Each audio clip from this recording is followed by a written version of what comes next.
Labą vakarą, saulė pietryčiuose ir aš bandau kalbėti.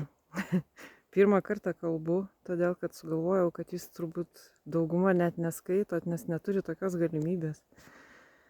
Ir pamačiusi, koks kiekis žmonių naudojasi šitą galimybę, kad galima įrašyti savo balsą ir papasakoti, ką jie jaučia, ką jie daro, nusprendžiau ir aš papasakoti.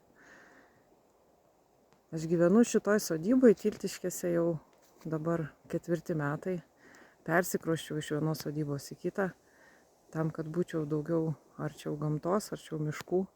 Pasirinkau šitą vietą ne šiaip sau.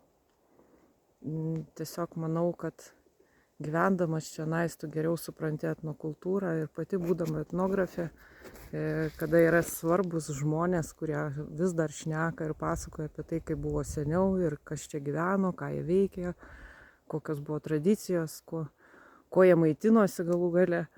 Ir norėdama, kad išliktų gyva mūsų tautos išmintis, aš pasirinkau gyvenimą gamtoje ir kalbėjimą su tais žmonėmis, kurie vis dar viską prisimena ir žino.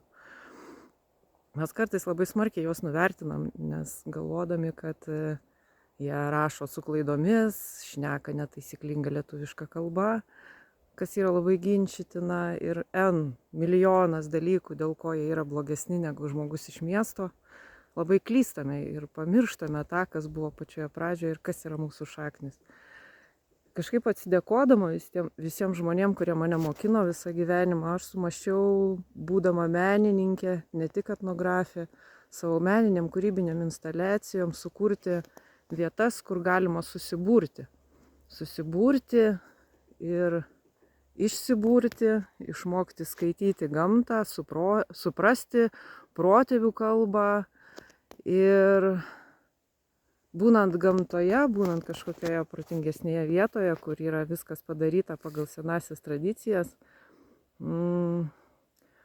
padaryta ne taip galbūt, kaip žinodavo kiekvienas žmogus, todėl kad aš dar turiu tokią galimybę perteikti būrėjų, žiniuonių, taip sakant, liaudies psichologų išmintį. Aš darau meninę instaliaciją Burtų miškelis ir lapkričio 3 dieną galvoju, kokiam stovi bebūtų tas Burtų miškelis, aš vis tiek darysiu atidarymą ir bus draugų, kurie padės, mes čia dainuosim, susibursim pirmą kartą tokiu kiekiu žmonių ir šnekėsim apie mūsų etnokultūrą ir baltiškus ženklus, sėliškus ženklus tiesą pasakius. Ir kaip juos galima skaityti, kad galima skaityti raštus ne tik A, B, C, D, bet galima raštus skaityti ir ženklais, ir pavadinimais, ir galbūt tomis kitomis reikšmėmis. O kokiamis reikšmėmis ir kokiais pavadinimais ir kaip ten viskas turi būti, sužinosi lapkričio 3. Iki.